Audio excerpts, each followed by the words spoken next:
Bonjour mes bien-aimés et bienvenue pour ce nouveau partage autour de la parole de Dieu. Le thème que nous abordons cette semaine, c'est quand Dieu te résiste. Si vous êtes régulier sur la chaîne et si vous avez l'habitude de regarder les vidéos, vous avez déjà dû entendre parler de ces thèmes-là, que je disais, comme je vous dis sur plusieurs thèmes, que j'allais vous prêcher dessus. En tout cas, ce qui est sûr et certain, c'est que le Seigneur ne l'avait pas permis avant, aussi tout simplement parce que je n'avais pas toutes les informations, c'est tous les points de vue. Parce que quand je me suis mise à rechercher ce thème-là, parce qu'il est venu dans mon cœur cette semaine, quand je me suis mise à le rechercher, non, en fait, il était déjà dans mon cœur la semaine dernière en vrai, mais après, le Saint-Esprit a mis un autre thème. Et cette semaine, quand il est venu dans mon cœur, je suis allée rechercher dans les audios, parce que je sais que je l'ai préparé déjà ce thème. Et je me suis rendu compte qu'il y avait 3 audios. Et 3 audios qui abordaient ce thème sous des aspects différents. Et je me suis dit, ah, Seigneur, et c'est ce qu'il fait. En tout cas, mes bien-aimés, quand Dieu te résiste, je prie que le Seigneur vous aide pour ce thème à comprendre quelle est sa volonté pour vos vies. Mais mes bien-aimés, je prie surtout que vous soyez ouverts, attentifs à ce que le Seigneur va vous dire cette semaine et que le Seigneur vous aide à comprendre les corrections que vous devez mettre. Il vaut mieux pour vous, mes bien-aimés, que vous décidiez de vous-même, de vous corriger quand le Seigneur vous attire votre attention sur quelque chose. On va parler de ça un tout petit peu. Plutôt que le Seigneur, lui, vous corrige directement. En général, le Seigneur, il aime bien te pointer du doigt. Est-ce que tu penses que ce que tu as fait est bien? Et que tu te corriges par rapport à ce que tu te dis, que derrière, il vient te corriger, mais la correction de l'Éternel peut passer par la punition. Mes bien-aimés, je prie que ces thèmes vous permettent de vous remettre en question, de vous corriger avant que le Seigneur ne le fasse. Je vous disais dans le thème de la semaine dernière qu'il vaut mieux que vous décidiez d'aller dans le désert avec le Seigneur que ce soit le Seigneur qui lui décide de vous amener dans le désert. Parce que quand vous le faites de façon volontaire, les choses ne se passent pas comme vous le voulez. Les choses ne se passent pas aussi difficilement que vous le pensez. Pardon. Ma fille avait fait l'année dernière ce qu'on appelle le SNU, c'est le service national universel. C'est pas obligatoire, c'est volontaire. Et les parlementaires essayent de faire passer ce texte-là de façon obligatoire pour remettre en fait au goût du jour le service militaire tout simplement, mais sous une autre forme. Et en discutant avec ma fille, elle est partie 15 jours l'année dernière au mois de juillet, elle est partie 15 jours. C'est vraiment, il y a beaucoup de choses qu'ils font. Ils font des activités de loisirs aussi, mais c'est pas ça le plus important. Ils font plutôt des activités militaires, des choses citoyennes. Ils font beaucoup de choses dans ce sens-là. Et il y a beaucoup de discipline. Et je sais que quand ma fille est revenue de là-bas, elle m'a dit comment c'était dur, mais comment c'était bien aussi. Qu'il y avait une très bonne cohésion, une bonne ambiance. Parce qu'effectivement, une des choses dont on vous vante quand vous devez aller au SNU, c'est la cohésion. Et je lui ai dit si elle avait aimé. Elle a dit, maman, tu sais, c'était dur, mais j'ai apprécié parce que je suis allée de façon volontaire. Quand la loi va passer et que ceux qui vont devoir faire ce SNU-là, et que ça va être obligatoire, elle m'a dit, maman, ça va pas être drôle pour eux. Parce que quand tu y vas de façon volontaire, même s'il y a des choses difficiles, tu les prends avec beaucoup de recul parce que tu as choisi d'y aller.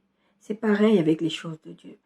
Vaut mieux que vous décidiez vous-même de vous corriger, de vous examiner, la Bible dit de vous examiner vous-même et de faire ce que Dieu vous demande de faire plutôt que quand Dieu vient, et même quand Dieu attire votre attention, en général, quand il attire votre attention, c'est pour vous laisser une chance de vous corriger, de faire ce qui est bon, parce que la Bible dit que Dieu use de patience envers nous, n'est-ce pas? Mais bien aimé, que le Seigneur vous aide vraiment à vous corriger par rapport à ça. C'est pas dans mes habitudes, vous savez très bien d'ouvrir les messages de cette façon-là, mais il me semble que c'est très très important pour Dieu que vous puissiez avoir conscience de ça et que vous puissiez aller dans la bonne direction. Dieu te résiste. Parfois, vous vivez des situations où c'est difficile, où vous avez l'impression que tout ce que vous faites, rien ne réussit, que les choses ne fonctionnent pas, que Dieu n'existe pas vos prières. Vous priez, vous jeûnez, vous intercédez, vous dormez par terre. J'ai entendu une fois une sœur qui m'a dit, il y a quelques années en arrière, je dors par terre, j'ai laissé mon lit parce que j'ai besoin que Dieu m'exauce. Est-ce que toi tu dors par terre? Je dis, non. De mémoire, ça m'est jamais arrivé de dormir par terre pour prier, parce que je suis en temps de jeûne. Parce que le jeûne chez moi, c'est automatique. Enfin, ça fait un moment que je ne l'ai pas fait pour des raisons de santé, diverses autres raisons. Mais en tout cas, je ne l'ai pas fait depuis un petit moment déjà. Mais en tout cas, ce n'est pas quelque chose que j'ai des difficultés à faire. Parce que c'est un style de vie pour moi. C'est pas optionnel, donc je le fais. Donc vous allez jeûner, vous allez prier, vous allez faire tout un tas de choses pour que Dieu vous exauce et vous ne comprenez pas ce qui est en train de se passer.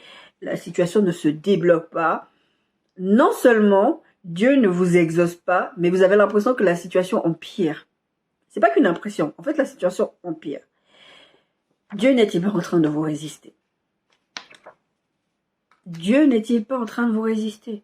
Posez-vous la question, c'est pour ça que je vous ai dit en introduction, que ce n'était pas tout à fait ça l'introduction, mais prenez le temps de vous examiner, de voir si Dieu n'est pas en train de vous résister dans ces situations. C'est quoi résister? C'est s'opposer à. Dans ce contexte-là, c'est s'opposer à. Il y a tout un tas de définitions de résister, quand quelqu'un te résiste, mais ma définition que j'ai choisie pour ce thème, c'est quand Dieu s'oppose à toi. Je pense que vous comprenez que il n'est pas de votre intérêt que Dieu s'oppose à vous. Je vous dis très souvent, la volonté de Dieu pour vos vies, c'est que vous ayez des vies épanouies. Mais il y a une chose que je vous dis aussi, c'est que Dieu veut que vous viviez des projets de bonheur, mais Dieu veut aussi que vous fassiez sa volonté. Cherchez d'abord le royaume et la justice de Dieu, et toutes les autres choses vont vous être données en plus. Donc, vous priez, vous demandez des choses à Dieu, et Dieu est en train de vous résister. Dieu est en train de s'opposer à vous. Pourquoi? On va voir ça on va traiter ce sujet sous deux aspects. Quand Dieu vous résiste à vous, et quand Dieu résiste à quelqu'un avec qui vous fonctionnez. D'accord? À quelqu'un avec qui vous traînez, avec qui vous vous associez, et là, vous devenez un dommage collatéral. D'accord? C'est important dans ce thème. L'intimité avec le Saint-Esprit, on va en parler à la fin aussi, va être déterminant. Si vous avez une intimité avec le Saint-Esprit, ça va être déterminant pour vous sortir de ces situations-là. Et aussi, le discernement va être déterminant. Parce que vous n'allez pas pouvoir aller plus loin, vous allez continuer à galérer si vous ne faites pas ces choses-là. D'accord? Parce que, vous allez voir, Dieu peut endurcir le cœur des gens. Comme il a endurci le cœur de Pharaon, pour vous faire du mal. C'est pas que Dieu veut que vous souffriez. C'est que Dieu veut vous emmener quelque part. Dieu a des projets pour vous et les projets, c'est vous amener dans une direction. Ces projets vont vous amener à votre bonheur. Mais si vous considérez comme enfant de Dieu, si vous dites que vous êtes des enfants de Dieu, et que vous ne faites pas ce que Dieu vous dit, et que vous ne voulez pas aller dans la direction où Dieu vous emmène, Dieu va s'opposer à vous. D'accord? C'est comme quand tu es derrière une porte, tu veux ouvrir une porte. Là, vraiment, dans le sens de l'exaucement des prières, c'est ça. Dieu s'oppose vraiment à vous. C'est comme tu es là en train de vouloir ouvrir une porte, essayer d'ouvrir une porte, tu pousses la porte et tu sens qu'il y a une résistance derrière. Quelqu'un tient la porte pour t'empêcher d'entrer. Qu'est-ce qui se passe? Est-ce qu'il y a quelque chose qui fait obstacle? Est-ce qu'il n'y a pas quelque chose qui fait obstacle? Qu'est-ce qui est en train de se passer? Essayez de comprendre ce qui est en train de se passer. S'il y a une personne qui est positionnée derrière, et là on parle de Dieu, vous avez besoin de comprendre ça pour pouvoir aller plus loin, pour savoir ce que vous allez faire, et on va donner les solutions. Alors, comme je vous ai dit, on aborde ce thème sous deux aspects. L'aspect où quand c'est Dieu qui te résiste toi, ou quand c'est Dieu qui résiste à une personne avec qui tu t'associes. Ça aussi, on va voir. Alors, on va traiter cette question en plusieurs points.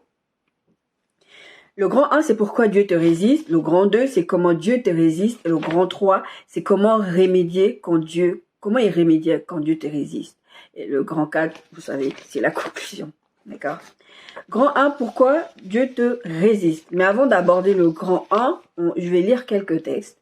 Et après, on va aborder ce thème. Je pense qu'en lisant les textes, vous allez comprendre de quoi il s'agit. Nous avons 3 textes de base cette semaine. Texte numéro 1, Nombre 22, 32, 34. L'ange de l'Éternel lui dit, « Pourquoi as-tu frappé ton ânesse déjà 3 fois? Voici, je suis sorti pour te résister, car c'est un chemin de perdition qui est devant moi. L'ânesse m'a vu et elle s'est détournée devant moi déjà 3 fois. S'il ne fût pas détourné de moi, je t'aurais même tué et je lui aurais laissé la vie. » Balaam dit à l'ange de l'Éternel, « J'ai péché car je ne savais pas que tu fusses placé au-devant de moi sur le chemin, et maintenant, si tu me désapprouves, je m'en retournerai. » Jonas 1, versets 1 à 17. La parole de l'Éternel fut adressée à Jonas, fils d'Amittai, en ces mots. Lève-toi, va à Ninive, la grande ville, et crie contre elle, car sa méchanceté est montée jusqu'à moi. Et Jonas se leva pour s'enfuir à Tarsis, loin de la face de l'Éternel. Il descendit à Japho, et il trouva un navire qui allait à Tarsis. Il paya le prix du transport et s'embarqua pour aller avec les passagers à Tarsis, loin de la face de l'Éternel. Mais l'Éternel fit souffler sur la mer un vent impétueux, et il s'éleva sur la mer une grande tempête. Le navire menaçait de faire naufrage. Les mariniers eurent peur. Ils imploraient chacun leur Dieu, et ils jetèrent dans la mer des objets qui étaient sur le navire, afin de le rendre plus léger. Jonas descendit au fond du navire, se coucha et s'endormit profondément. Le pilote s'approcha de lui et dit, « Pourquoi dors-tu? Lève-toi, invoque ton Dieu. Peut-être voudra-t-il penser à nous et nous ne périrons pas. » Et ils se rendirent l'un à l'autre. « Venez et tirons au sort pour savoir qui attire ce malheur. » Ils tirèrent au sort et le sort tomba sur Jonas. Alors ils lui dirent, « Dis-nous qui nous attire ce malheur. Quelles sont tes affaires? D'où viens-tu? Quel est ton pays et de quel peuple es-tu? » Il leur répondit, « Je suis hébreu et je crains l'Éternel, le Dieu des cieux, qui a fait la mer et la terre. » Ces hommes eurent une grande frayeur et ils lui dirent, « Pourquoi as-tu fait cela? » Car ces hommes savaient qu'ils fuyaient loin de la face de l'Éternel parce qu'il leur avait déclaré. Ils lui dirent, « Que te ferons-nous pour que la mer se calme envers nous? » Car la mer était de plus en plus orageuse. Il leur répondit, « Prenez-moi et jetez-moi dans la mer et la mer se calmera envers vous. Car je sais que c'est moi qui attire sur vous cette grande tempête. » Ces hommes ramaient pour gagner la terre, mais ils ne le purent pas parce que la mer s'agitait toujours plus contre eux. Alors ils invoquèrent l'Éternel et dirent, « Ô Éternel, ne nous fais pas périr à cause de la vie de cet homme, et ne nous charge pas de sang innocent, car toi l'Éternel, tu fais ce que tu veux. » Puis ils prirent Jonas et le jetèrent dans la mer, et la fureur de la mer s'apaisa. Ces hommes furent saisis d'une grande crainte de l'Éternel, et ils offrirent un sacrifice à l'Éternel, et ils firent des vœux. L'Éternel fit venir un grand poisson pour engloutir Jonas, et Jonas fut dans le ventre du poisson 3 jours et 3 nuits. 1 Samuel 28, 3, versets 3 à 7 et verset 18. Samuel était mort, tout Israël l'avait pleuré, on l'avait enterré à Rama dans sa ville. Saül avait ôté du pays ce qui évoquait des morts et ce qui prédisait l'avenir. Les Philistins se rassemblèrent et vinrent camper à Sunem. Saül rassembla tout Israël et ils campèrent à Gilboa. À la vue du camp des Philistins, Saül fut saisi de crainte et un violent tremblement s'empara de son cœur. Saül consulta l'Éternel et l'Éternel ne lui répondit point, ni par des songes, ni par l'Urim, ni par les prophètes. Et Saül dit à ses serviteurs, « Cherchez-moi une femme qui évoque les morts et j'irai la consulter. » Ses serviteurs lui dirent, « Voici à Endor, il y a une femme qui évoque les morts. » Verset 18. Tu n'as point obéi à la voix de l'Éternel et tu n'as point fait sentir à Amalek l'ardeur de sa colère. Voilà pourquoi l'Éternel te traite aujourd'hui de cette manière. Pourquoi Dieu te résiste? Comme je vous ai dit en introduction, on va voir ce thème sous deux aspects. Sous l'aspect quand Dieu te résiste à toi et quand Dieu résiste à quelqu'un avec qui tu fonctionnes. Je pense que les textes que je viens de vous lire, vous avez déjà un peu compris où on veut aller. En tout cas, dans tous les points que je vais aborder avec vous, regardez si est-ce que Dieu est en train de vous résister à vous directement. Parce qu'il y aura des points où vous allez voir que c'est directement à vous et c'est directement à quelqu'un d'autre. Mais en tout cas, je vous ai demandé vraiment de vous préparer dans la prière à écouter ce message. Parce que c'est important que vous puissiez vous-même discerner de quoi il s'agit et de vous puissiez vous-même essayer de comprendre de quoi il s'agit. Donc, il n'y a pas un grand 1 quand Dieu te résiste à toi et quand 2 quand Dieu résiste à quelqu'un d'autre. Non, dans les points qu'on va aborder, vous allez voir si vous êtes un dommage collatéral ou pas, ou quand Dieu s'adresse directement à vous. D'accord? Pourquoi Dieu te résiste? Il y a différentes raisons pour lesquelles Dieu peut vous résister. Ça, on va le voir, il y a plusieurs points. Parce que tu le résistes. L'exemple de Jonas qu'on vient de voir. Jonas, Dieu lui donne un ordre, va à Tarsis, va à Ninive, parce que ma colère va tomber sur eux, je veux qu'ils se répandent, va les prévenir que je vais faire quelque chose. Il dit non, moi j'y vais pas. Il ne dit même pas, c'est pas dit non. Il agit en non. Il dit pas non à Dieu, mais il décide que Dieu ne sait pas plus que ça, donc il va fuir loin de la face de Dieu, d'après lui. Et ce qui est fou, c'est que Jonas, dans le texte qu'on a lu, il dort profondément. Il y a tout un tas de problématiques. Jonas dort profondément. Vous avez des gens comme ça. Ça, c'est vraiment l'aspect où vous résistez, que la personne qui marche avec vous résiste à Dieu. Et Dieu s'oppose à cette personne. Et vous êtes un dommage collatéral. Dans le cas de cette histoire, ce sont les passagers, même si c'était des païens, qui étaient des dommages collatéraux, parce que Jonas est en train de désobéir à Dieu. Et Jonas, il dort tranquillement dans le bateau. Jonas, il n'est pas dérangé par le fait qu'il se passe des trucs. Lui, il croit qu'il est Jésus dans la barque. Ne vous inquiétez pas, la mer va se calmer, je suis avec vous dans la barque. Non, Jonas, lui, il croit qu'il peut... Et Jonas, il dort. La Bible dit que Jonas, et le texte que je vous ai lu, Jonas, il dormait profondément. Jonas, il dormait profondément. L'autre aspect, c'est que Jonas, il a payé pour fuir. Il a dépensé de l'argent. Ces personnes pour qui vous êtes un dommage collatéral vont dépenser, vont faire des choses, vont faire des sacrifices pour résister à Dieu. Et vous allez être un dommage collatéral. Dieu a clairement parlé à cette personne qui est dans votre entourage. Et je ne parle pas des païens, je parle des chrétiens. Maintenant, les dommages collatéraux, ça peut être vous, chrétiens, et ça peut être aussi un païen. Mais moi, je parle des enfants de Dieu à qui Dieu est en train de parler et qui résistent à Dieu. Et donc, Dieu va s'opposer à vous parce que vous êtes en train de lui résister. Et vous allez créer des problèmes chez d'autres personnes. Et vous allez prier, Seigneur, aide-moi, Seigneur, délivre cette situation, le jeûne, tout ça, tout ça. Et vous demandez même à toute l'église de prier pour vous. Et Dieu n'exauce pas. Et les gens dans l'église ne savent même pas pourquoi Dieu n'exauce pas. On prie, alors que c'est quelqu'un qui est en train de faire n'importe quoi. Vous vous souvenez l'histoire de la Sainte Seine. L'apôtre Paul, il disait ceci. Il y a des malades parmi vous. Il y a des choses qui sont en train de se passer parce que vous buvez le sang de façon indigne. Dieu est en train de s'opposer à vous. Il y a même des morts qu'il a dit, l'apôtre Paul. On parlera de morts. Parce que Dieu est en train de s'opposer à vous et vous, au lieu de réagir, de faire quelque chose, non, vous aussi, vous décidez de résister à Dieu. Vous savez, c'est comme ça, vous êtes dans un couple, l'autre est fâché. Je vous dis ça parce que j'en parlais tout à l'heure à ma soeur. Et ma soeur me disait, tu sais, quand tu es dans ta relation de couple, la bonne attitude, ce n'est pas de réagir comme l'autre réagit. Je dis, oui, je sais, tu as raison. Mais c'est vrai que la situation, quand tu es énervé, tu dis, non, moi aussi, je vais faire comme toi, tu vas voir, ça n'avance pas. Et là, en plus, on est face à Dieu. Comment tu peux résister à Dieu? Comment tu peux dire à Dieu, moi aussi, je vais te résister, moi aussi, je m'en fous, tu me fais ça, et ben moi, je veux pas t'écouter. Dieu te résiste parce que tu le résistes. C'est le point le plus simple, le plus facile. Dieu te résiste parce que tu le résistes. Le verset 13 du texte de Jonas dit ceci. Ces hommes ramaient pour gagner la terre, mais ils ne le purent pas parce que la mer s'agitait toujours plus contre eux. Que ce soit vous qui résistez ou que vous soyez un dommage collatéral, vous essayez, ce que je vous disais en introduction, vous essayez. Vous cherchez des solutions. La situation ne se débloque pas, mais elle s'empire. C'est ce que le texte de Jonas dit. Elle s'empire. Et donc on peut que non, là, il y a un truc qui est en train de se passer, qui nous dépasse. Des fois, vous voyez des choses, des résistances. Allez dans la présence de Dieu. Demandez à Dieu qu'est-ce qui est en train de se passer. Peut-être que vous êtes en train de faire quelque chose ou quelqu'un est en train de faire quelque chose dont vous n'avez pas conscience et vous êtes un dommage collatéral. Et une fois qu'ils vont faire ce qui est juste devant Dieu, parce que même je pense qu'eux-mêmes, ils avaient même peur de le jeter dans la mer. Ils se disaient, bon, déjà que Dieu est son Dieu, il est fâché.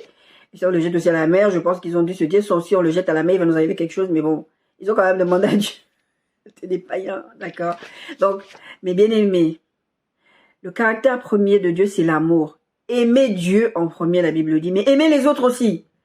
Si vous aimez les autres, vous n'allez pas les mettre dans une situation qui vont les mettre en danger. Vous mettez en danger les autres, physiquement, émotionnellement, spirituellement parlant, parce que vous résistez à Dieu. Vous ne pouvez pas fonctionner comme ça. Vous ne pouvez pas faire ça. Vous allez faire du mal à Dieu et Dieu va vous tomber dessus. C'est ce qui s'est passé avec Jonas, d'accord? L'histoire de Saül, pareil. Saül, à un moment donné, il fait ce que Dieu ne veut pas qu'il fasse. Avant la mort de Samuel, il commençait déjà à faire vraiment des bêtises. Et Samuel l'avait déjà prévenu, continue à faire ce qu'il voulait. Là, ils se retrouvent dans une situation où ils vont faire la guerre, ils prennent des butins. Tout ce que Dieu lui a interdit de faire, c'est ce qu'il va faire. Maintenant, qu'est-ce que Dieu fait? Dieu le maudit. Parce que je vous ai fait ce message sur quand Dieu vous maudit. En fait, la malédiction, c'est pas Satan qui vous maudit. Vous avez l'impression que, oh, le sorcier du village m'a maudit, telle personne m'a maudit. Mais en fait, la malédiction de Dieu vient du fait que quand vous désobéissez à sa parole, vous subissez les conséquences de vos actes, en fait. Directement, il y a quelque chose qui va se passer. Soit Dieu va le faire de façon active, soit le fait est que sa parole est porteuse de vie. Donc, si vous désobéissez à sa parole, votre désobéissance va entraîner la mort. Quelle que soit la mort, comme dans le jardin, vous allez mourir. Non, vous n'allez pas mourir. Dieu, il vous ment. Mais ça va entraîner la mort. D'accord? Donc, Saül, il est tellement désespéré, et c'est ce qui va vous arriver. Soit en dommage collatéral, soit directement à vous quand vous résistez à Dieu. On est toujours dans quand tu lui résistes. Hein. Saül, qu'est-ce qu'il fait? Il va faire, c'est de pire en pire. Il va de plus en plus dans des bêtises, c'est ce que vous allez faire. Vous allez aller de plus en plus dans des bêtises. Certains chrétiens, j'ai déjà entendu ça, mais combien de fois? Des chrétiens qui disent, je m'avais voir le nganga, je m'avais voir le féticheur du coin. De toute façon, il fait des trucs naturels. C'est pas contre Dieu. Vous avez des chrétiens dans votre tête que vous allez faire des trucs comme ça. Et c'est ce que Saül fait. Il y a beaucoup de chrétiens qui croient au médium. Et vous vous demandez pourquoi vous avez des esprits impurs qui vous tourmentent. Et vous vous demandez pourquoi vous vivez certaines choses dans votre vie, parce que vous croyez à des bêtises, parce que vous êtes tellement désespéré, vous voulez tellement des réponses, vous voulez tellement des solutions. Et au lieu de vous attendre à Dieu, d'aller dans la présence de Dieu, comme je l'ai dit, non, vous ne le faites pas. Saül va consulter une nécromancienne qui parle avec les morts. Et ça, c'est une chose que la Bible dit que Dieu a une abomination. Elle va le faire. Pourquoi il le fait? Parce que Dieu ne lui répond plus. Donc, je vous ai dit, vous priez, Dieu ne vous exauce pas. La Bible dit ni par les songes, ni par l'oreille, ni par... Rien. Dieu ne lui répond plus. Dieu te résiste parce que tu le résistes. Et tu cherches à ce que Dieu te réponde, il ne te répond pas. D'habitude, tu as l'habitude que Dieu te parle dans les rêves. Et maintenant, Dieu ne te parle plus dans les rêves. Pose-toi la question. Surtout quand vous êtes des gens qui avaient beaucoup l'habitude de rêver. Posez-vous des questions. Pourquoi je ne rêve plus? Pourquoi je n'ai plus de vision? Pourquoi je ne vis plus ceci? Pourquoi je ne vis plus cela? Encore une fois, quand vous êtes dans ces situations-là, ce n'est pas encore trop tard. D'accord? Ce n'est pas encore la fin. Parce qu'à la fin, Saül va mourir. D'accord? Mais Dieu l'avait déjà rejeté. La Bible dit que Dieu l'avait rejeté. Le verset 18 dit, tu n'as point obéi à la voix de l'Éternel, tu n'as point fait sentir Amalek. Le gars, il est censé aller détruire là-bas, prendre les ceci, il ne fait pas. Il y a cette histoire dans le livre de Josué. Dieu va leur dire, j'ai un message qui viendra dessus. Dieu va leur dire, tuez-les. Ils ne vont pas le faire. Ils vont avoir pitié. C'est le même peuple qui vont les amener dans l'idolâtrie. Donc, petit point numéro 1, je sens que ce thème va être traité en deux vidéos encore. Mais c'est important. Franchement, c'est important parce que on a déjà traité le pourquoi Dieu n'exauce pas vos prières. Ça, c'est encore une autre thématique. Mais des fois, vous vivez des trucs. Essayez de voir si Dieu n'est pas en train de vous résister. Je crois que dans la thématique, même quand Dieu n'existe pas votre prière, je crois qu'il y avait un point où c'est parce que Dieu vous résiste. Quelque chose comme ça. Deuxième chose. Parce que tu es orgueilleux. L'orgueil. 1 Pierre 5, versets 5 à 7. De même, vous qui êtes jeunes, soyez soumis aux anciens et tous dans vos rapports mutuels, revêtez-vous d'humilité. Car Dieu résiste aux orgueilleux, mais il fait grâce aux humbles. Humiliez-vous donc sous la main puissante de Dieu, afin qu'il vous élève au temps convenable, et déchargez-vous sur lui de tous vos soucis, car lui-même prend soin de vous. Petite parenthèse, je porte des lunettes normalement, mais quand je porte des lunettes devant la vidéo, j'ai le reflet de la ring light sur mes lunettes. Donc c'est pour ça que vous avez remarqué, j'ai du mal des fois à lire. Et je porte des lunettes, d'accord? Et d'ailleurs, tout à l'heure, en essayant de porter mes lunettes, le Seigneur m'a donné un message, donc je vous le ferai peut-être la semaine prochaine. Mais en tout cas, je porte des lunettes. Donc, vous voyez que j'ai des difficultés à lire, c'est tout simplement parce que des fois, je vois flou, même de près. Bref, parenthèse fermée. Déchargez-vous sur lui de tous vos soucis, car lui-même prend soin de vous. Encore une fois, allez dans la présence de Dieu. C'est ça que ça veut dire. Allez dans la présence de Dieu. Déposez-vous devant Dieu. Ouais, Seigneur, il est en train de se passer ceci, il est en train de se passer cela. Qu'est-ce qui se passe? Même si vous êtes vraiment orgueilleux, c'est pas grave. Allez dans la présence de Dieu. Seigneur, est-ce que je suis orgueilleux? Même si vous ne savez pas que vous êtes, qu'est-ce qui se passe? Dieu va vous répondre. Troisième point. Non, toujours deuxième point, parce que tu es orgueilleux. Effectivement, Dieu va vous répondre. Le truc avec les orgueilleux, c'est quoi? Ils croient toujours savoir mieux que Dieu. Ils croient toujours que ils savent mieux que Dieu, qu'ils sont mieux que Dieu, ils sont un but d'eux-mêmes, que moi je me suis fait moi-même. Dieu va lui donner un truc, Dieu va lui donner la capacité d'avoir des dons. Le Saint-Esprit va l'utiliser de façon puissante, c'est lui. Faites-moi des dons. C'est moi qui ai trouvé ta clé, c'est moi qui ai fait ceci, c'est moi qui ai fait cela. C'est moi qui t'ai délivré, qui ai prié pour que tu sois délivré. Comment tu peux oser? Alors que c'est pas lui, c'est Dieu. Seigneur m'a montré dans un rêve une fois un homme de Dieu. Pour l'instant, je n'ai pas l'impression qu'il est dans ça encore. Mais j'ai prié beaucoup pour cet homme-là pour qu'il ne tombe pas dans ça. que cet homme de Dieu va tomber dans un orgueil. Et c'est quelqu'un de très très connu dans le monde francophone. Il va prendre la gloire de Dieu. Tout ce que Dieu fait. Ça se trouve, il le fait déjà et que je ne le sais pas et que, franchement, mais j'ai pas l'impression. Enfin bon. Ouais, voilà, ça là, c'est moi. Le moi là, c'est l'orgueil. D'accord. Dieu va te résister. Dieu va s'opposer à toi quand tu es comme ça. L'orgueil va faire que Dieu va te résister. C'est ce que la Bible dit. Le texte qu'on a lu avec Balaam, l'âne se trouve sur le chemin. L'ange dit clairement, c'est moi qui suis dans ce texte-là, l'ange de l'Éternel, c'est Jésus. Je vous ai déjà dit à plusieurs reprises qu'il y a des textes, quand vous voyez l'ange de l'Éternel, il a un certain comportement de la divinité, c'est Jésus. Jésus dans l'Ancien Testament. Il dit, je te résiste. Tu vois pas que c'est moi qui suis en train de te résister? L'Éternel, vous voyez qu'il a des caractéristiques de la divinité, il prend des décisions que Dieu prendra, c'est Dieu. Donc c'est Jésus. Parce que Jésus, Dieu, Saint-Esprit, Dieu, Dieu. D'accord? Dieu le Père. D'accord? En tout cas, l'ange va résister. Là, ne va pas avancer. Et là, vous avez des comportements, vous avez des choses qui se passent. Vous dites, qu'est-ce qui se passe? Là, ne veut pas avancer. Les choses ne veulent pas avancer. Votre enfant, on parlera de ça. Je vous donnerai mon témoignage. Votre enfant devient fait des choses et Dieu est en train de vous résister. Et là, je lui dira, je voulais même te tuer. Le verset, c'est verset 33, nombre 22, 33. L'ânesse m'a vu. Elle s'est détournée devant moi déjà 3 fois. Parce que cette histoire s'était passée 3 fois. Il tapait son ânesse pendant 3 fois. Jusqu'à ce que l'ânesse se met à lui parler. Déjà dans ta tête, j'ai relu ce texte. Je me suis dit, mais déjà l'âne, il est en train de te parler. Pose-toi des questions. T'es tellement dans ton truc, dans ton orgueil, t'étais tellement centré sur toi-même. Que l'âne te parle, ça te semble normal de parler avec l'âne. Tu as déjà vu un âne parler, donc tu réponds à l'âne. Oui, et pourquoi? Et l'âne te dit, mais est-ce que tu m'as déjà vu que je te désobéis? Il dit, oui, tu es mauvais. Il t'appelle l'âne, quand tu l'âne lui répond. Et l'ange va lui dire, je t'aurais même tué et je lui aurais laissé la vie. Tellement tu m'énerves. D'accord? Dieu te résiste, on a dit, tu le résistes parce que tu le résistes, évidemment, parce que tu es orgueilleux. Et là, ta vie, elle est chamboulée, miséreuse. Tu te dis, oh, qu'est-ce qui se passe? Les sorciers du village m'ont maudit. Comme je vous ai parlé de malédiction à l'instant. Les sorciers du village m'ont maudit. On m'a fait ceci, on m'a fait cela. Qu'est-ce qui se passe? Ta vie, elle est chamboulée. Ta vie est miséreuse. Mais tu ne te remets pas en question. Les orgueils, c'est comme ça. Ils ne se remettent pas en question. C'est toujours la faute de quelqu'un d'autre que d'eux.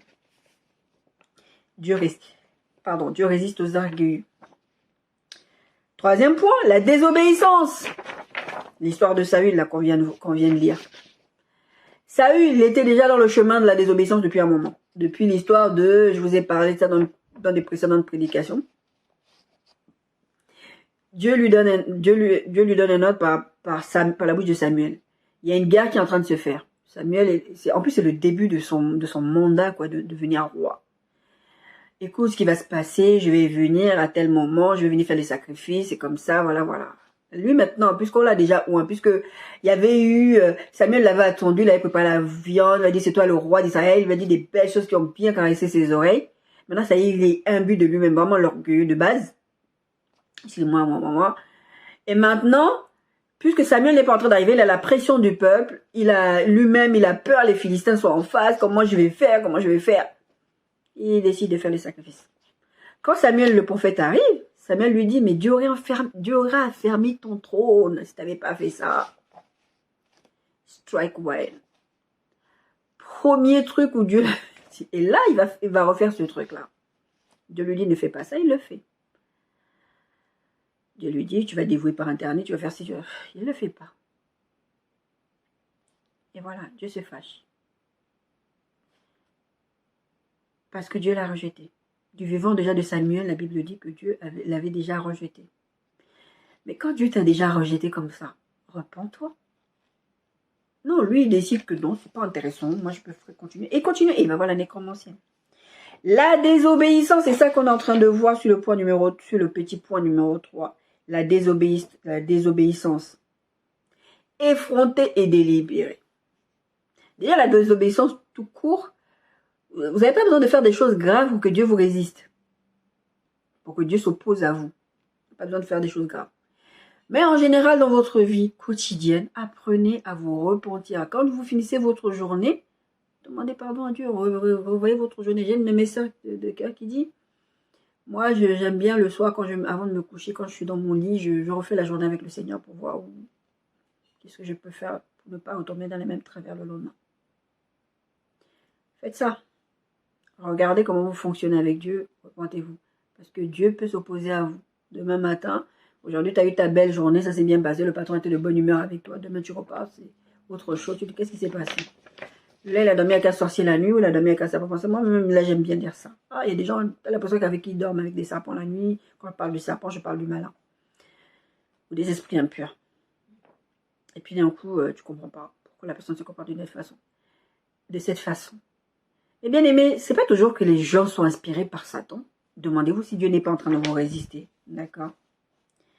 Tes mauvaises intentions. Psaume 66, 18 dit ceci. Si j'avais conçu l'iniquité dans mon cœur, le Seigneur ne m'aurait pas exaucé. Des fois, Dieu s'oppose à vous parce que vous avez des mauvaises choses dans vos cœurs. Vous allez demander des choses à Dieu, Dieu ne vous donne pas. Non seulement Dieu ne vous donne pas, parce que quand je suis en train de parler du fait que Dieu s'oppose à vous, ce n'est pas seulement l'histoire d'exaucer les prières. C'est vraiment qu'il s'oppose activement contre vous. C'est-à-dire tout ce que vous faites, il n'y a rien qui marche. Et on vous attaque, les démons vous attaquent, tout, on verra tout ça. Il se passe plein de choses, des choses pas normales, tout, mais vous êtes attaqué de tout feu. Posez-vous des questions. Vous avez des mauvaises intentions? J'ai envie de faire du bien à quelqu'un, mais c'est parce que vous voulez vous faire voir. Je vais profiter par exemple d'une fille et je vais épouser une autre fille derrière et la sœur là qui est là, je vais lui faire croire que. Ou je la trompe, elle ne sait pas, c'est pas grave. Regardez l'histoire de Pharaon et l'histoire d'Abimelech. Qu'est-ce qui s'est passé? Ils étaient en train de faire un truc contre Abraham. Dieu s'est opposé à eux. Il y a eu des morts, il y a eu des choses qui sont passées, des femmes sont devenues stériles. Parce que Dieu s'opposait activement à eux. Pourquoi? Parce qu'ils avaient pris Sarah comme femme. Ça arrivait 2 fois ça à Abraham. Moi, c'était la faute d'Abraham. Parce qu'Abraham m'a dit, ouais, faut qu'on dise que t'es ma sœur, parce que tu vois que. Quand Dieu s'oppose, Dieu ne s'oppose pas qu'à des chrétiens. On parle de chrétiens parce que je suis un enfant de Dieu, que je prêche à des chrétiens généralement. Mes vidéos ne sont pas faites que pour les chrétiens. En fait aussi pour les païens. Donc quand vous passez par là et vous êtes païen, vous dites...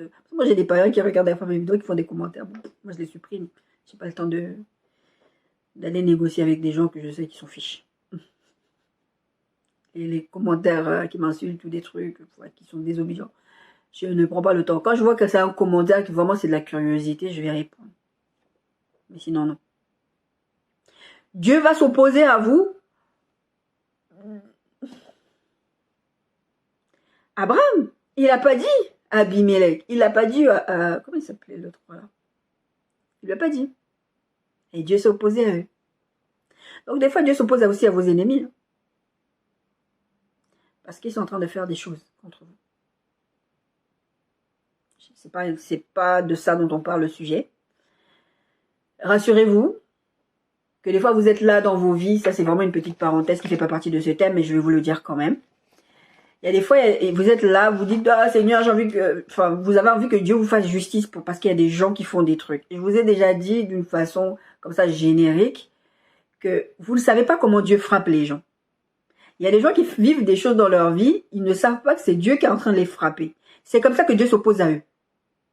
Que ce soit des chrétiens ou des païens qui s'attaquent à vous, Dieu va s'opposer à eux d'une façon, et vous voyez leur vie, il se passe des trucs bizarres. Des fois, ils ne vous le disent pas, hein. Des maladies, des choses, on verra. Mais c'est parce que Dieu est en train de s'opposer à eux. Dieu s'est opposé à, je crois que c'était Pharaon, je sais plus, je vous mettrai si je retrouve. Enfin, je vais retrouver le verset, mais je me souviens plus comme ça là de tête. Eh bien, il a pris Sarah.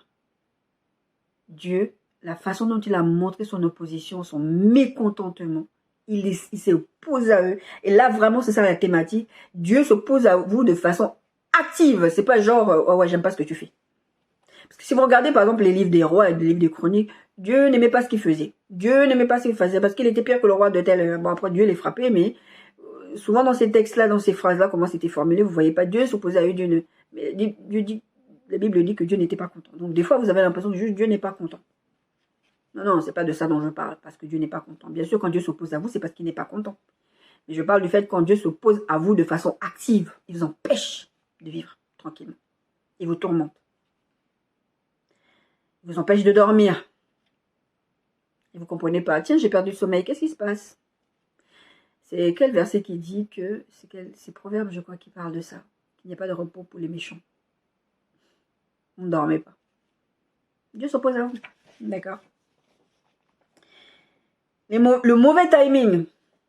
Des fois, Dieu s'oppose à vous de façon active parce que c'est pas le moment. C'est-à-dire que vous êtes en train d'aller dans des directions et Dieu va s'opposer à vous. Il va vous mettre des choses. Et ça, vous pouvez le voir dans le texte des Actes des Apôtres. J'ai pas mis la référence, mais là, je suis en train de me rappeler de ça. C'est pour ça que c'est important là, de lire la Bible. Parce que au-delà du fait que moi, je suis appelée à enseigner, à prêcher la parole de Dieu, il y a tout plein de trucs que je vous dis. C'est même pas dans mes notes. Des fois, je me rappelais parce que je l'ai lu.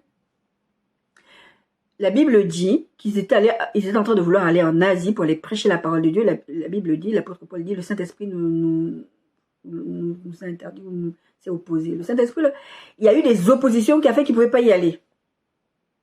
C'était pas le temps d'y aller là-bas. Ils vont y aller plus tard. Parce que leur temps, c'était d'aller en Macédoine, je crois. Dieu s'est opposé à eux. Donc des fois, c'est une question de timing. Dieu va s'opposer à vous de façon active. Il va bloquer des routes, il va bloquer des situations. Vous n'allez pas pouvoir avancer. C'est une question de timing. Mais ça, c'est le moins grave. Parce que le timing, ça veut dire que Dieu va revenir. C'est ce qui s'est passé avec les apôtres. Ils vont prêcher plus tard dans ces zones-là. Ça, c'est beaucoup moins grave. On est dans le grand 1 qui parle de pourquoi Dieu vous résiste. C'est le moins grave. C'est moins grave. Parce que là, c'est juste, bon, ok. Quand tu finis par comprendre, encore une fois, aller dans la présence de Dieu, c'est toujours ça l'essentiel. Aller dans la présence de Dieu, savoir ce qui se passe. Parce que comme c'est une question de timing, bon, ok, Seigneur, c'est pas grave. Ça va venir plus tard. D'accord. Même dans l'histoire de la stérilité. La Bible dit qu'il n'y aura point de femme qui avorte ni stérile parmi vous, au milieu de vous. Donc, des fois, le médecin va vous diagnostiquer une stérilité ou quelque chose comme ça. Moi, en ce moment, j'entends des choses dans la bouche des médecins. Je suis là, je rigole. Je dis, même si aujourd'hui, on trouve que je suis stérile, que je suis ménopausée, ça ne me dérange pas, je m'en fiche. Parce que Dieu m'a parlé. C'est pas grave. C'est une question de timing, c'est tout. D'accord? Pourquoi Dieu te résiste? Peut-être parce que c'est aussi un temps de désert. On a parlé de désert la semaine dernière. Vous voulez que Dieu vous exauce. Le peuple dans le désert, il voulait des cailles, il voulait de la viande.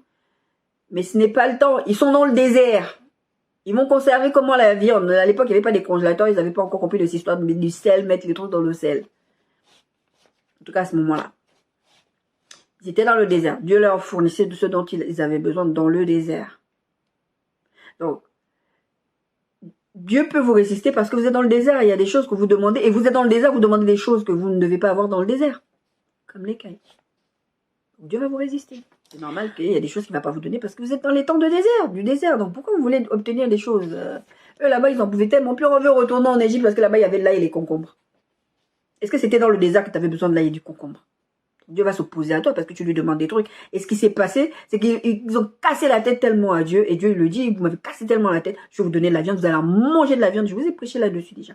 Vous allez tellement... C'était sur justement la manne et les cailles. C'est cette série que je vous ai faite.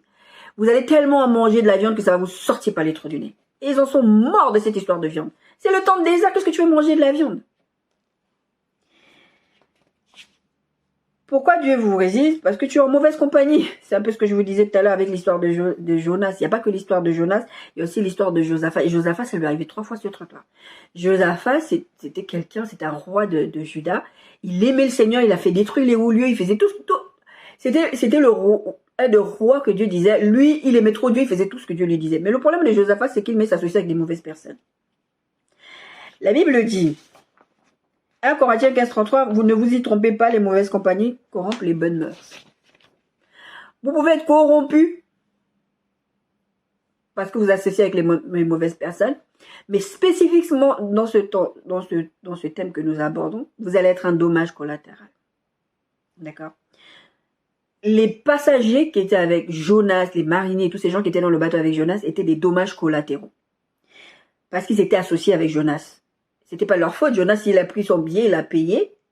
Il partait à Tarsis. Eux aussi, ils partaient à Tarsis. Les pauvres, ils savaient même pas. Donc, des fois, il y a des gens qui ont des intentions, qui font des choses. On a parlé des intentions, qui font des choses. Vous ne savez même pas dans quoi ces gens-là sont en train de traîner.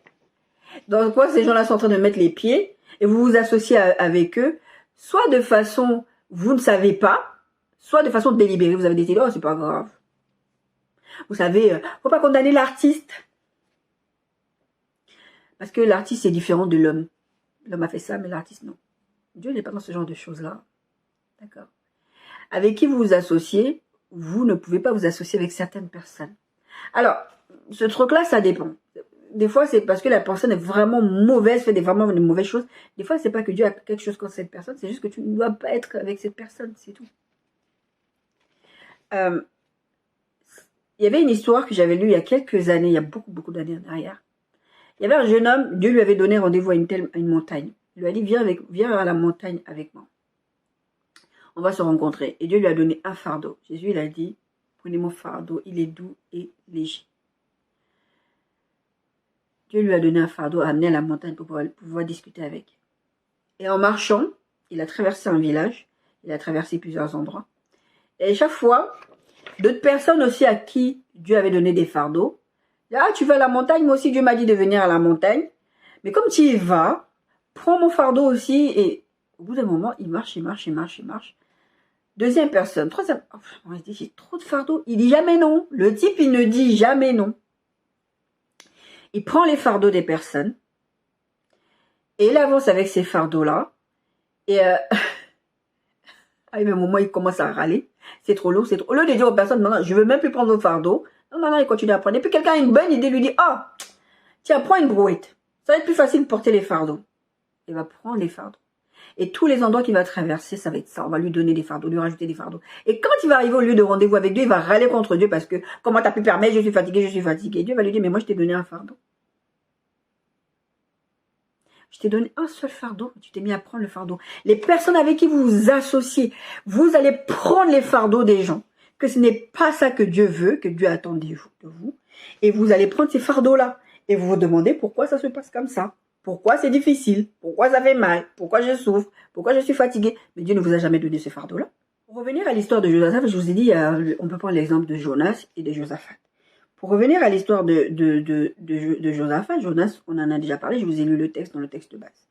Jonas, il résiste à Dieu, donc les gens qui sont avec lui, c'est vraiment du point de vue des gens qui sont avec lui qui ont été des dommages collatéraux. Josaphat, c'est autre chose. Je vous dis, c'est vraiment quelqu'un qui aimait Dieu, mais des fois, il s'associe avec des gens pour faire des choses. Par exemple, 2 Chroniques 18, 30, 32. Le roi de Syrie avait donné cet ordre au chef de ses chars, vous n'attaquerez ni petit ni grand, mais vous attaquerez seulement le roi d'Israël. Parce que le roi de Syrie voulait s'attaquer à qui? À Akab. Vous connaissez le fameux Akab. Et Akab, qu'est-ce qu'il fait? Il va voir Josaphat, il dit, Josaphat, tu vois, ils vont me faire la guerre, moi j'aimerais bien que tu viennes en renfort pour moi. Bon, Josaphat quand même, il a une bonne idée, il dit, on va quand même aller consulter Dieu. Vous savez cette fameuse histoire où Akab il dit non, parce que tous les prophètes viennent et lui disent, oui, tu vas gagner la guerre, ne t'inquiète pas, ça va bien se passer. Tous les prophètes lui disent ça. Les prophètes qui sont soi-disant des prophètes de l'Éternel lui disent, tu vas gagner la guerre. Josaphat, qui est un homme de Dieu, dit, c'est un roi de Juda, et Akab, c'est un roi d'Israël. Vous savez, il y avait 2 royaumes, Israël et Juda. Donc, Josaphat, c'est un roi de Juda, et Akab, c'est un roi d'Israël. Donc, il dit, vos trucs là, je sens pas que Dieu est derrière ça. Il n'y a pas vraiment un vrai prophète de Dieu ici. Même Akab, je ne sais pas pourquoi, il s'est même pas senti insulté, lui, de Dieu. Oh, mais c'est des vrais prophètes de Dieu. Je sais pas, parce que même il sait. Parce qu'il a l'habitude qu'on lui caresse les oreilles. L'orgueil, vous savez, on en a parlé. Et Akab dit, bon, et Josaphat dit, non, mais est-ce qu'il y a vraiment personne qui parle encore de la parole de Dieu ici? Est-ce que tout le monde fait des trucs comme ça? Parce que Josaphat, il sait. Et à un moment donné, on dit, il y a Michée. Allez, le livre de Michée. Il y a Michée, bon, tu sais, prophète. Mais lui, il ne dit jamais des bonnes choses pour moi. Il dit que des mauvaises choses. Il va faire appeler Michée pour que Michée vienne dire, est-ce que Dieu est pour cette guerre? La personne qui va chercher Michée, je vous ai déjà parlé de ça dans une précédente prédication, la personne qui va chercher Michée, il dit à Michée, écoute bien. Les autres, ils ont dit que la guerre va bien se passer. Toi aussi, tu dois dire la même chose. Parce que sinon, tu vas voir ce qui va t'arriver. Michée, il va à la cour du roi. Il dit, oui, allez-y à la guerre, ça va bien se passer. Parce que Michée, le pauvre Michée, quand il parlait là, il se faisait taper. Parce que quand il parlait et qu'il disait pas quelque chose qui convenait au roi, le tapait. Le pauvre Michée. Vous voyez les hommes de Dieu? Moi, je sais que j'ai beaucoup eu de problématiques comme ça. On aime taper le messager, on aime taper les figures d'autorité, c'est pas grave. Dieu gère ses affaires. En tout cas, Donc Michel dit oui, oui, ça va bien se passer. Josaphat le regarde. Discernement, je vous dis. Josaphat lui dit, ça c'est pas vrai ce que tu es en train de dire, dis vraiment la vérité. Et Akab aussi, non, c'est Akab qui lui dit ça même. Non, si vous y allez, Dieu va vous frapper, vous allez perdre, il va se passer ci, il va se passer. Il y a un des gars qui était là dans la cour du roi qui va gifler Michel parce que Michel n'a pas dit la même chose. Tu la sens cette gifle venir qui lui dira. Josaphat sait qu'il ne doit pas aller à cette guerre, mais Josaphat, qu'est-ce qu'il fait? Il va quand même y aller. Donc, je vous ai dit, c'est 2 Chroniques 18, 30, 32. Dieu a déjà parlé. Je vous ai lu le verset 30, que le roi de Syrie va l'aider à attaquer. Et en fait, qu'est-ce qui va se passer? Le roi de Syrie va cibler. En fait, Dieu avait déjà résolu de la perte d'Akab. D'accord? Dieu avait déjà résolu de la perte d'Akab. Et il avait peur de ça. Akab, il avait peur de mourir. Donc, il a commencé à vouloir faire des stratégies. C'est pour ça qu'il a demandé l'aide de Josaphat. Peut-être au fond de lui, il s'est dit, comme Josaphat, il fait la volonté de Dieu, peut-être que Dieu va m'épargner. Moi, je connais quelqu'un personnellement comme ça, il fonctionne comme ça avec moi, j'ai l'impression, enfin, je ne pense pas que c'est qu'une impression, je pense que c'est vraiment un discernement, que cette impression me prend pour un bouclier. Que quelque part, tant que tu es dans ma vie, Dieu ne s'attaquera pas à moi. Et j'ai déjà dit à cette personne, c'est pas comme ça que ça se passe. Je ne suis pas ton bouclier. C'est Dieu notre bouclier. Je ne suis pas ton bouclier. Si Dieu décide de faire quelque chose et s'opposer à toi directement, il le fera. Il n'a pas besoin que moi je sois ton bouclier. Je ne serai jamais ton bouclier. D'ailleurs, si moi-même j'étais le bouclier de quelqu'un, je serais le mauvais bouclier de la personne. C'est que moi je peux faire, c'est intercéder pour la personne. Mais je ne serai jamais un bouclier pour personne. C'est Dieu le bouclier. Donc ils y vont quand même à cette guerre. Verset 31 de Chroniques 18, 31. Quand les chefs des chars aperçurent Josaphat, ils dirent, c'est le roi d'Israël. Parce que eux, ils avaient donné un ordre, il faut cibler le roi. Ils ont donné une description particulière. Il faut cibler le roi. Et Akab, lui, s'est déguisé. Vous vous rendez compte, les mauvaises compagnies? Les mauvaises associations? Akab, il s'est déguisé. Il est méchant, Akab, parce qu'en se déguisant, Josaphat, il a son attirail de roi. Il ne s'est pas déguisé, Josaphat. Il y a des gens comme ça qui fonctionnent avec vous, qui sont méchants, c'est eux qui doivent prendre les coups, c'est eux qui doivent avoir l'opposition de Dieu. Ils essayent de cacher les trucs pour que, soi-disant, parce que Dieu, soi-disant, ne voit pas, comme Jonas, il croyait que Dieu ne savait pas qu'il allait fuir loin de sa face. Des fois, il y a des gens qui fonctionnent comme ça. Et ce méchant Akab, il se déguise en mettant l'autre sous le feu. Comme ça, l'autre va se faire tuer. Et lui, comme il est déguisé en paysan, en ceci, en cela, il ne va pas se faire attraper. Quand les chefs des chars aperçurent Josaphat, ils dirent, c'est le roi d'Israël et ils l'entouraient pour l'attaquer. Vous souvenez-vous, lui, c'est le roi de Juda. Josaphat poussa un cri et l'Éternel le secourut et Dieu les écarta de lui. Les chefs des chars, voyant que ce n'était pas le roi d'Israël, s'éloignèrent de lui. Et la suite de l'attaque, c'est qu'ils vont tuer Akab. Le fait qu'il craignait Dieu, qu'il marchait avec Dieu, c'est ça qui l'a protégé aussi. Il a failli mourir de cette attaque-là, parce qu'il était associé avec Akab. Toujours le même Josaphat. Je vous dis, il a vécu 3 situations comme ça, mais j'en ai tiré que 2. 2 Chroniques 20, 35, 37. Après cela, Josaphat, le roi de Juda, s'associe avec le roi d'Israël, Azakia, le fils d'Akab, parce que du coup, Akab est mort. Il ne comprend pas la leçon. Évitons les gens de la maison d'Israël, dont la conduite était impie. Ça veut dire quoi? Abominable, Dieu n'aime pas. Verset 36, il s'associe avec lui pour construire des navires destinés à aller à Tarsis et fuir les navires de Esson-Geber. Tarsis, vous savez, là-bas, il y a plein de choses qui se passaient. Des marchandises, de l'or, tout ça, tout ça. Verset 37. Alors, Eliezer, fils de Dodava, de Marécha, prophétisa contre Josaphat et dit, parce que tu t'es associé avec Ajasia, l'Éternel détruit ton œuvre. Et les navires furent brisés et ne purent aller à Tarsis. Ils ont tout perdu. Toi, par association avec quelqu'un, tu vas tout perdre. Tu vas perdre les finances. Tu vas perdre même ta fiancée. Tu vas perdre ton fiancé. Tu vas perdre la garde de tes enfants. Vous savez, il y a des femmes qui se mettent en couple ou des hommes qui se mettent en couple avec des criminels. Et ils aiment tellement cette personne. Ils se mettent en couple avec ces personnes-là. On va retirer la garde de leurs enfants parce que vous êtes avec les mauvaises personnes. Vous êtes associés. Oh non, mais je l'aime pas, il ne pourrait jamais faire ça. Et puis du jour au lendemain, on te retire la garde de tes enfants. Tu ne comprends pas. Mauvaise association. Quelqu'un qui a une injonction de Dieu, de faire quelque chose, ou quelqu'un qui a un fardeau, je vous disais tout à l'heure, ce monsieur avec sa brouette, quelqu'un qui a une injonction de Dieu, au lieu de faire la volonté de Dieu, il ne le fait pas. Dieu va s'opposer à lui, toi, dommage collatéral. Quelqu'un a un fardeau de Dieu, de prier, de faire, je ne sais pas quel fardeau Dieu va lui donner, et va le donner à quelqu'un d'autre, comme je vous ai pris l'exemple avec le gars avec la brouette, et ne comprend pas, il devient un dommage. Vous devenez le dommage collatéral de cette personne parce que vous êtes associé à cette personne. Des fois, cette personne qui refuse de porter son fardeau, l'histoire de l'injonction que la personne a de Dieu, c'est l'histoire de Jonas, par exemple. Et là, l'histoire de fardeau, c'est l'histoire que je vous ai racontée un peu. Et toi, tu veux être sympa, tu veux aider la personne. C'est ce que le jeune homme voulait faire. Il voulait être sympa, il voulait aider la personne. Il se retrouve avec tout plein de fardeaux. Vous vous retrouvez avec tout plein de problématiques, tout plein de résistances et vous comprenez pas, oh, mais Seigneur, qu'est-ce qui se passe? Mais moi, je t'ai jamais donné ce fardeau. C'était son fardeau à lui de porter, c'était pas le tien. Et Dieu est en train de vous résister, vous allez avoir des blocages dans vos vies, vous êtes fatigué, vous allez être sous attaque, même démoniaque. On va voir aussi ça. Vous allez être sous le coup de... Vous allez frôler les malédictions des gens. L'autre, la Josaphat, ils ont perdu toute la cargaison parce qu'il s'est associé à lui et lui aussi, il a perdu des biens. Parce qu'il s'est associé avec le fils d'Akab pour aller faire le marchandage, les trucs financiers. Et vous allez perdre. Et pour moi, ce genre de personnes pour qui vous êtes des dommages collatéraux sont pires que les païens. Parce que c'est des personnes pour moi qui sont dangereuses parce qu'elles ont une injonction de Dieu. Elles ont un ordre de Dieu. Elles décident de faire ce qui est mal devant Dieu. Et vous êtes un dommage collatéral. Comme je vous disais par rapport à Akab, Akab, lui, il s'est déguisé. Il n'a même pas pensé à Josaphat. Josaphat était dans son attirail de roi.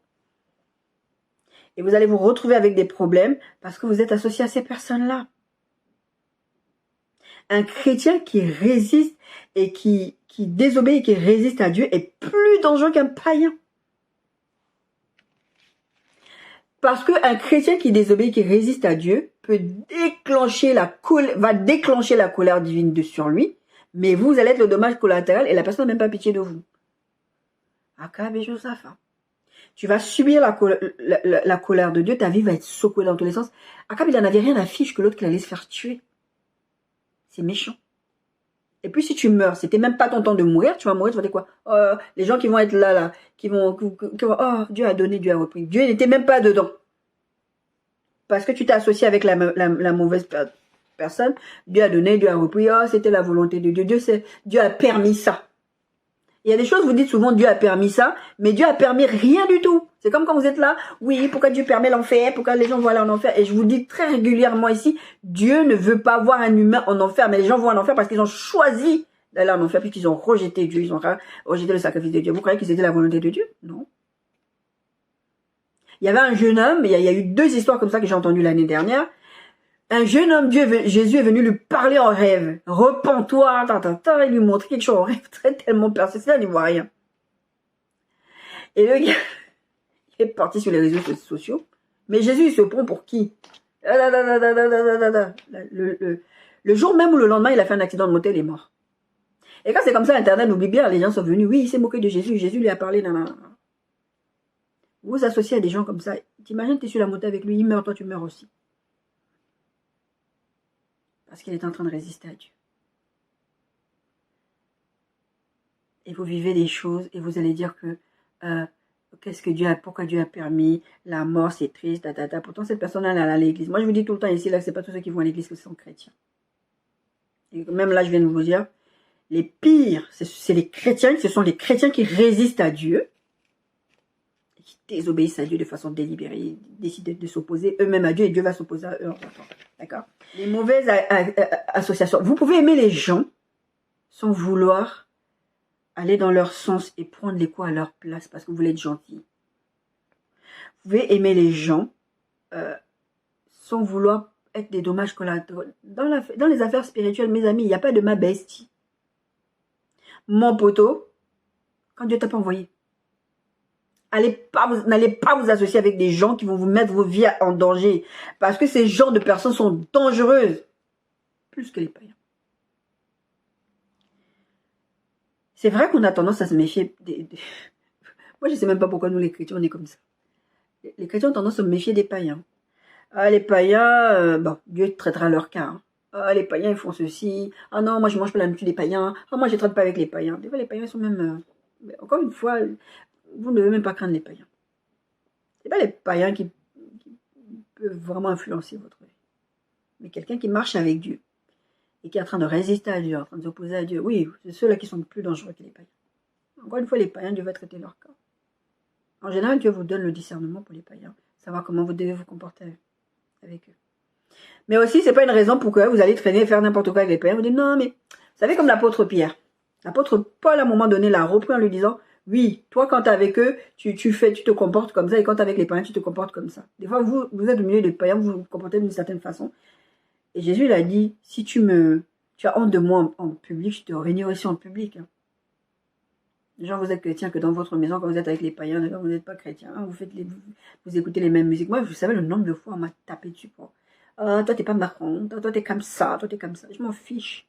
Je veux pas faire semblant devant toi pour être dans le mood avec tout le monde, pour être me conformer avec vous. Je vais pas. Non. Pas au détriment de ma relation avec Dieu. Nope. Et toi, tu penses tout ça va, tu vas combattre Dieu, qui essaie de t'éloigner de cette personne-là. Non, mais Seigneur, c'est ma bestie. C'est mon poteau. Tu vas même combattre ceux qui ont le discernement de venir te dire. Moi, ça m'est arrivé ça. Quelqu'un qui va venir te dire. Bon, c'était pas. J'ai pas combattu la personne. J'ai juste pas dit. Je dis, écoute, si tu as un problème avec la personne, moi, je n'ai pas de problème avec cette personne. Dieu utilise même les païens pour venir vous prévenir de certaines associations que vous faites et vous rejetez ça. Surtout quand ça vient des païens qui viennent me prévenir. Non, c'est pas Dieu. Apprenez à avoir du discernement. Demandez à Dieu le discernement. Parce que je vous dis, les païens, combien de fois dans ma vie, les païens sont venus me parler et parler de la part de Dieu. D'accord. Et donc, je vous disais, et même des personnes qui ont le discernement, païens ou pas, Dieu peut les utiliser pour venir vous parler, vous prévenir. Sors de cette association-là. Sors de cette situation-là et sépare-toi de cette personne. Seigneur m'avait dit, c'est pas toi le père de ta fille va t'éloigner de moi. Ah, mais Seigneur, dans ta parole, il est écrit que ta maison, vous serez sauvée. Invoque le Seigneur. Vous allez commencer à négocier avec Dieu. Dieu va vous demander de vous séparer de personnes. Quand je dis séparer les personnes, ça peut être les couples, ça peut être les associations financières, ça peut être dans le boulot. Dieu va vous demander de démissionner. Vous avez peur du chômage. Vous avez peur parce que vous avez des crédits en cours, vous ne voulez pas. Et Dieu va vous demander, sort de ça, vous ne voulez pas. Parce que vous ne voulez pas. Vous avez décidé que vous ne voulez pas. Et vous allez dire, oh Seigneur, pourquoi tu as permis? Ou quand quelqu'un qui a le discernement, ou que ce soit un païen ou quelqu'un qui vient vous prévenir, ah mais il est jaloux de moi. C'est pour ça. Moi j'avais dit, quand cette personne vient me prévenir, non mais tu sais que cette personne elle est comme ça. Moi j'ai pas le problème avec elle. Elle a réglé ça. La personne, ok. C'est maintenant que je comprends que Dieu m'avait prévenu avant en utilisant des païens. Parce que moi à l'époque, à chaque fois même quand je parle de cette histoire, même en prêchant, je dis toujours mais c'est bizarre, Dieu m'a jamais prévenu. Mais là je réalise qu'en fait Dieu m'avait prévenu, mais comme il avait utilisé une païenne pour me dire ça, j'avais jamais pris en compte ce qu'elle m'avait dit, en fait. À l'époque, j'avais vraiment pas la maturité. Et tu vas comprendre que Dieu pouvait utiliser les païens. Parce qu'on a tendance à se méfier des païens plus que des chrétiens. Vous marchez avec des gens, c'est des chrétiens, vous avez plus confiance. Ce que je suis en train de dire là, ce n'est pas de vous méfier de vos frères et sœurs, c'est pas ce que je suis en train de dire. Ayez du discernement. Il y a des chrétiens avec qui vous marchez, vraiment, ils vont vous amener dans le trou avec vous, comme Akab et Josaphat. Et vous croyez tout savoir. Vous combattez Dieu alors qu'il y a un combat qui est en train de se passer. Ce n'est pas votre combat. Vous êtes associé avec des gens méchants. Et il va se passer un truc. Vous allez, Dieu est injuste. Dieu n'est pas injuste. Mais bien aimé, Dieu n'est pas injuste. Il va inviter des gens. Moi, je suis là, mais Seigneur, pourquoi cette personne me fait, pourquoi ça se passe comme ça? Mais Dieu m'avait prévenu. C'est là, maintenant que je suis en train de vous prêcher, je me rends compte de ça. Combien d'années après? Depuis 2011. Que je réalise que, en fait, Dieu m'avait parlé avant.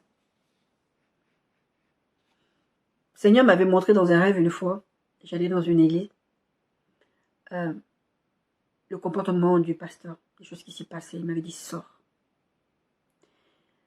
Et c'était la nuit du samedi au dimanche. Moi, le dimanche matin, je me suis préparée, je suis partie à l'église. Non, c'est quoi? La veille ou l'avant-veille, j'avais fait ce rêve-là.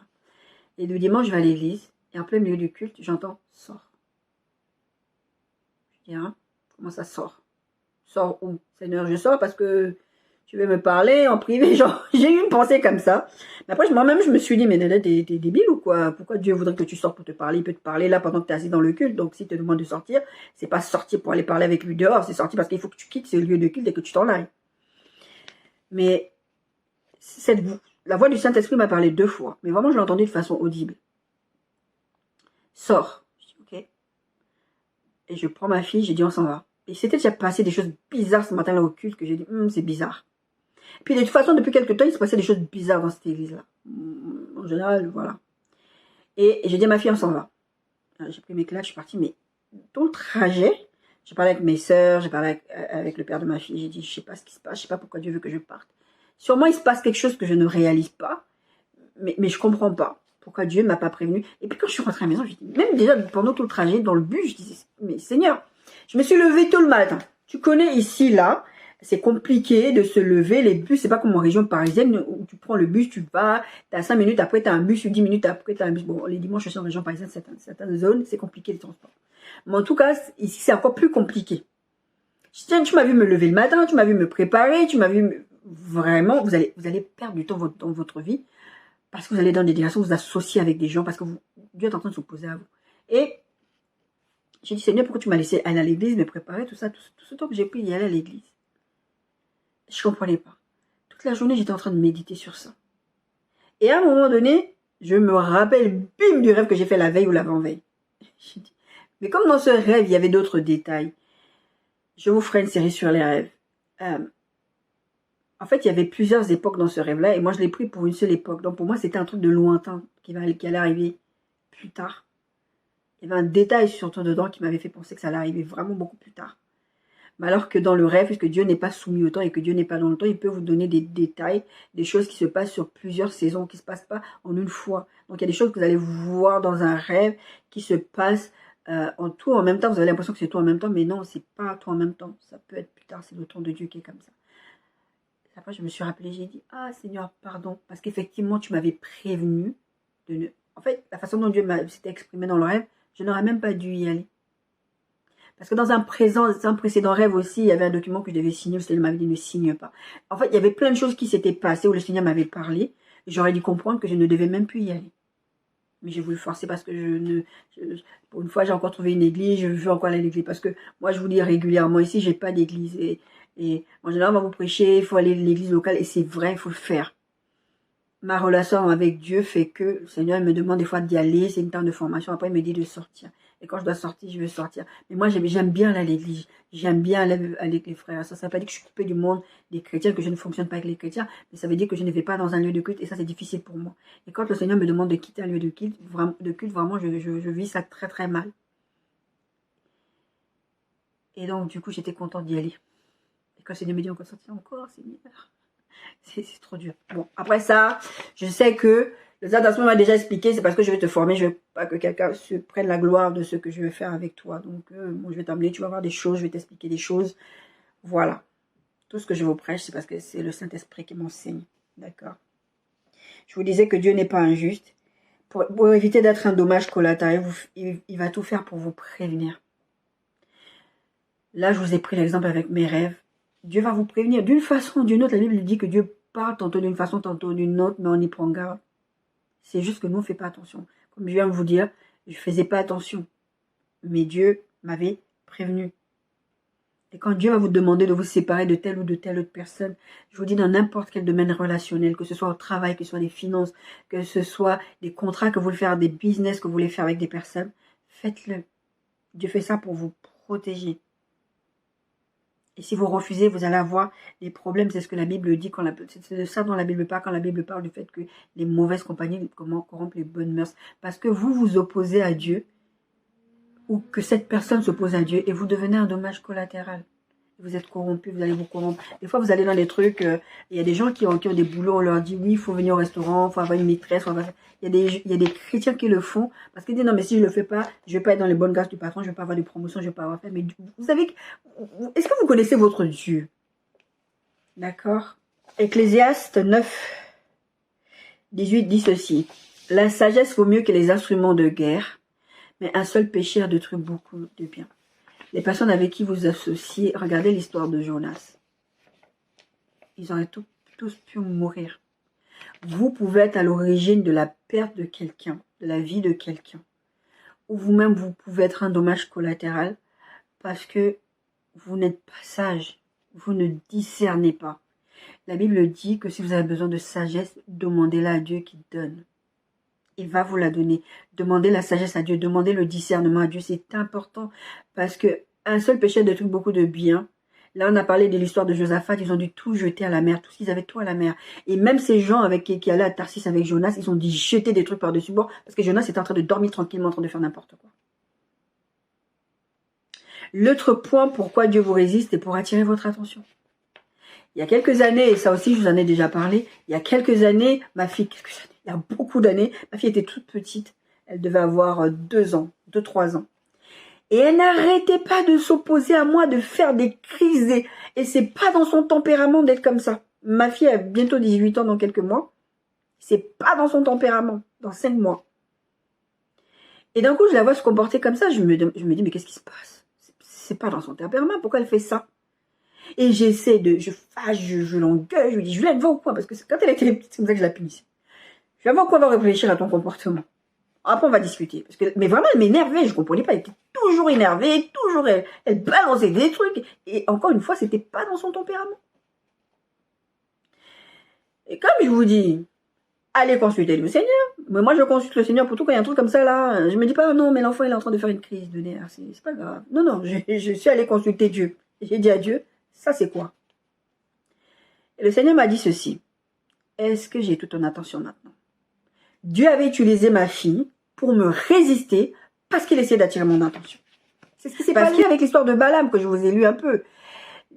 L'âne était en train de lui résister parce que Balaam était en train d'aller dans un truc et Dieu voulait attirer son attention. Mais toi-même, tu vois même pas. À un moment donné, là, je lui dis, mais toi-même, tu n'as pas vu que l'âne s'est arrêté, l'ânesse s'est arrêtée. Ma fille, le Seigneur me dira, maintenant, j'ai ton attention.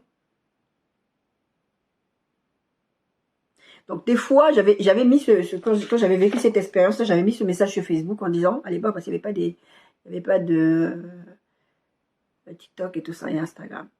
J'avais mis ce message en disant, des fois, faites attention au comportement de vos enfants, et même des animaux. Je vous assure, même des animaux.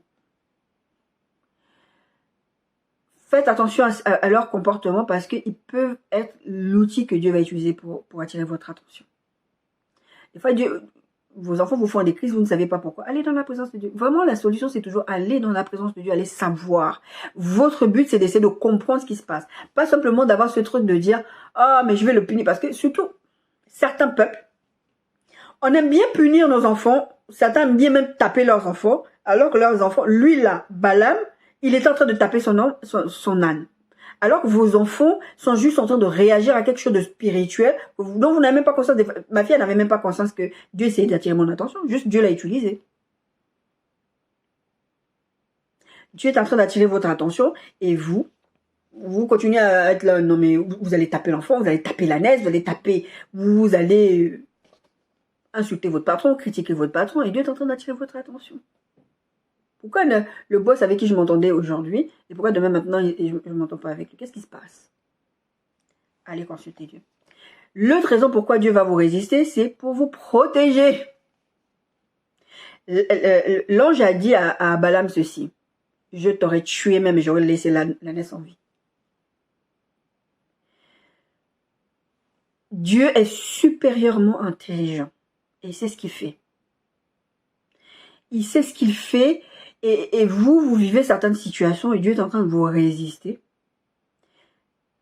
Là, l'ange a dit, je t'aurais tué. Vous êtes en train d'aller à la mort physique, à la mort spirituelle, à des blessures émotionnelles. Mais les blessures émotionnelles, c'est tellement difficile quand vous vivez ça. Dieu essaye de vous protéger votre cœur. Il y a une dame, c'était le pasteur Ngawala, Francine Ngawala, qui avait prêché là-dessus. Il expliquait qu'il y avait une dame, il y avait une de ses fidèles qui avait rencontré quelqu'un et lui dit mais j'ai rencontré quelqu'un, je vais l'épouser, etc. Qu'est-ce que t'en penses, pasteur et tout.